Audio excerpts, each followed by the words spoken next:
o que justificou a posição de neutralidade da Espanha durante a Segunda Guerra Mundial. Em 1936, o governo espanhol encontrou-se dividido entre republicanos e nacionalistas conservadores. Enquanto a República recebia apoio da União Soviética, México, Reino Unido e França, o governo nacionalista de Francisco Franco recebeu ajuda da Alemanha e da Itália. Foi nesse contexto que ecloiu a Guerra Civil Espanhola, que durou até 1939 e gerou uma dívida de aproximadamente 212 milhões de dólares com os alemães. Franco era um líder autoritário e adotou uma guerra fascista, compartilhando algumas afinidades ideológicas com os líderes fascistas da Alemanha e da Itália fascista. A princípio, Franco parecia muito interessado em ingressar à Segunda Guerra, tendo se reunido com o líder nazista na estação de câmbio de Hendaia, em outubro de 1940.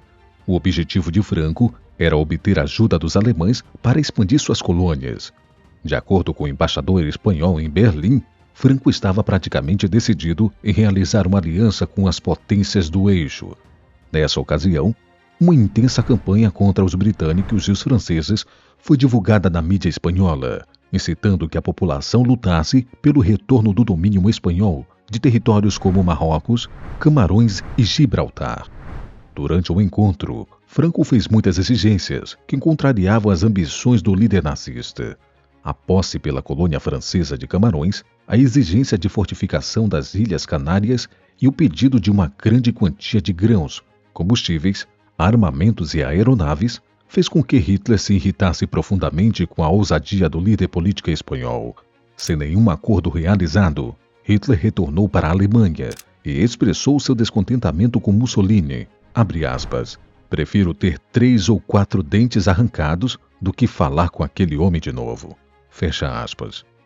Não se sabe ao certo se as solicitações de Francisco Franco foram propositais, a fim de preservar a Espanha de uma guerra catastrófica, ou se ele já tinha em mente essas demandas elevadas no intuito de obter maiores vantagens através do acordo.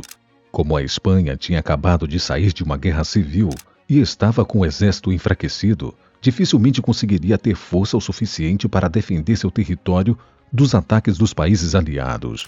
Além disso, a Espanha possuía uma forte dependência das importações americanas. Na época, o Reino Unido e os Estados Unidos fizeram diversos incentivos econômicos para manter a posição de neutralidade espanhola. Foram revelados documentos que mostravam que o MI6, a Argentina Britânica de Inteligência, tinha gasto o equivalente a mais de 200 milhões de dólares para impedir que a Espanha se juntasse às potências do eixo. Após mais de 7 horas de negociações, os alemães tentaram convencer Franco a permitir que os alemães tivessem acesso ao Estreito de Gibraltar, que na época era uma região estratégica rumo ao Canal de Suez e o Oriente Médio, o que garantia a defesa diante de qualquer tentativa futura de invasão dos aliados. Franco autorizou que os navios de guerra alemães cruzassem o Estreito de Gibraltar, desde que respeitassem as águas territoriais espanholas e não representassem uma ameaça direta à Espanha. Além disso, Franco permitiu que a Alemanha usasse as bases aéreas espanholas para operações de reconhecimento e missões de combate no mar Mediterrâneo. Em contrapartida, embora as forças do eixo tivessem desafiado o controle das ilhas no Estreito de Gibraltar, através de ataques aéreos e submarinos, o domínio da região foi mantido pelos aliados, principalmente pela Marinha Real Britânica. Isso garantiu a eles a passagem segura de suprimentos e tropas entre o Atlântico e o Mediterrâneo, influenciando no sucesso das operações militares dos britânicos. No entanto, Franco se mantinha irredutível quanto à participação efetiva da Espanha na guerra. A Alemanha ainda esperava que os italianos poderiam convencê-lo, mas isso não ocorreu. Mussolini não estava interessado na ajuda de Franco, pois havia sofrido uma série de derrotas no norte da África e nos Balcãs. Mesmo assim, Franco permitiu que os voluntários espanhóis se unissem ao exército alemão, levando em consideração que a luta seria travada contra o comunismo soviético e não contra os aliados. Dessa forma, ele retribuiria o apoio alemão realizado durante a Guerra Civil Espanhola e conseguiria manter a paz com os britânicos e americanos. Os voluntários se organizaram em campos de recrutamento e no início contavam com uma presença de 4.000 homens. Pouco tempo depois, Eles formaram a Divisão Azul, que incluiu o uso de um esquadrão de força aérea, totalizando 18.000 homens.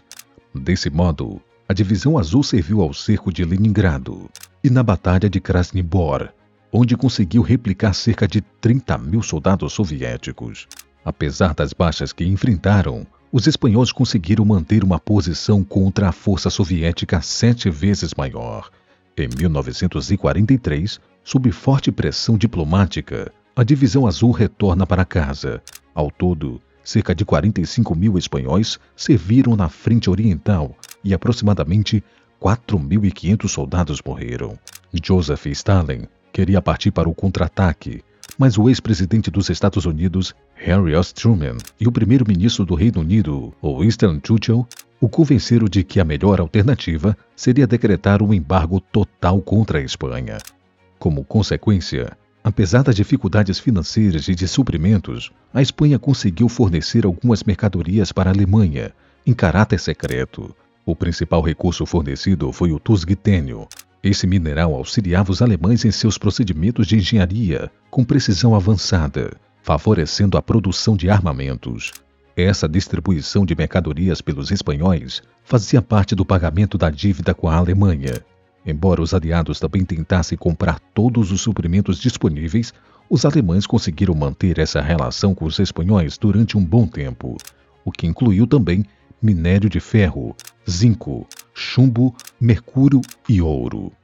Enquanto a Espanha permitiu, a Organização de Inteligência Alemã organizou métodos para conseguir operar na Espanha e nos Marrocos, muitas vezes com a cooperação do governo nacionalista. Em Gibraltar, por exemplo, ocorreram ataques de sabotagem que se valeram de trabalhadores espanhóis favoráveis ao eixo. De modo geral, os britânicos acabaram bem mais sucedidos, principalmente quando utilizaram agentes antifascistas para descobrir sobre os ataques. Claramente, os aliados estavam ganhando vantagem sobre o eixo.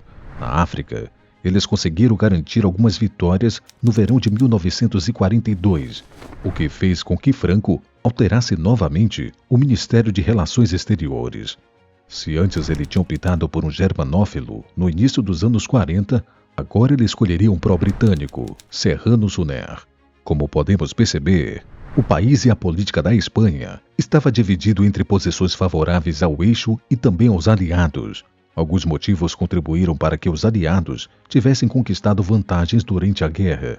Destacou-se nesse sentido a eficiente produção em massa de equipamentos militares, a superioridade em termos de recursos humanos, a coalização mobilizada por um número maior de países e a coordenação e troca de informações em diferentes escalas, criando táticas de ação superiores àquelas executadas pelos países do eixo. Com medo de enfrentar sanções cada vez mais intensas por ter apresentado políticas favoráveis aos alemães e os italianos, a Espanha começou a mudar de postura no final da Segunda Guerra. A derrota da Alemanha se tornou cada vez mais clara e os espanhóis receberam uma postura de isolamento internacional. Inevitavelmente, os aliados impuseram sanções econômicas e diplomáticas à Espanha, por causa de sua neutralidade restrita durante a guerra e devido sua simpatia com a região fascista durante o regime Franco. Como punição, a Espanha não pôde aderir às Nações Unidas até 1955 e vários países retiraram seus embaixadores da Espanha.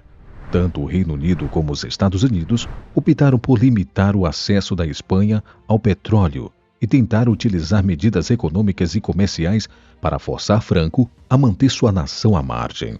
Por sorte, a Espanha ainda tinha uma forte relação com Portugal e conseguiu comprar gêneros alimentícios do país, evitando a disseminação da fome entre os cidadãos.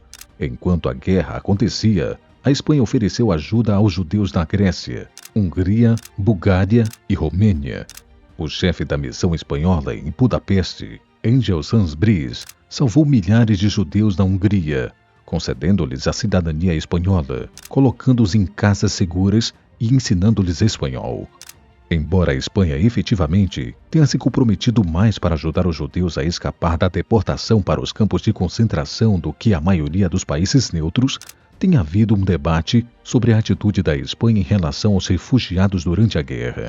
O regime Franco não parece ter compartilhado com a ideologia antissemita promovida pelos nazistas, Cerca de 25 mil a 35 mil refugiados, principalmente judeus, foram autorizados a transitar pela Espanha.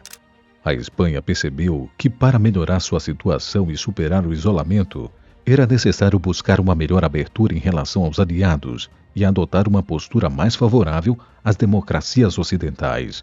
O marco importante nesse processo foi a assinatura do Pacto de Madrid, em 1953. Dele, os Estados Unidos concordavam em retirar as restrições econômicas e militares à Espanha. Além disso, o país se tornou um importante aliado dos Estados Unidos durante a Guerra Fria, passando a ser vista como uma peça estratégica na contenção do comunismo.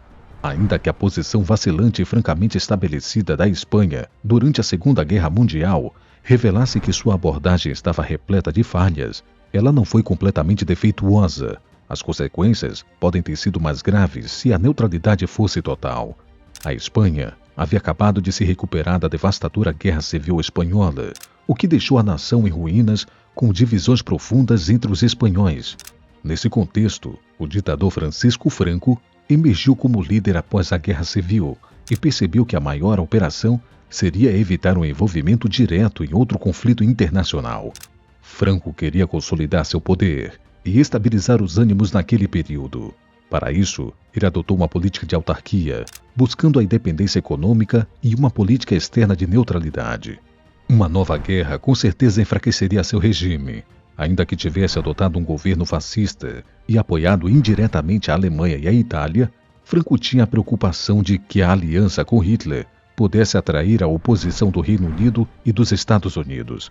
Ao manter relações relativamente positivas com ambos os lados e não entrar literalmente na guerra, a Espanha conseguiu evitar a sua própria derrocada e conseguiu regressar isenta de grandes invasões que pudessem lhe custar maiores danos colaterais.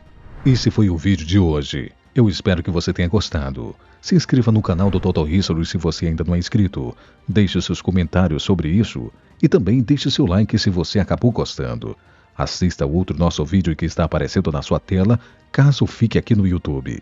Até o próximo vídeo, aqui no Total History.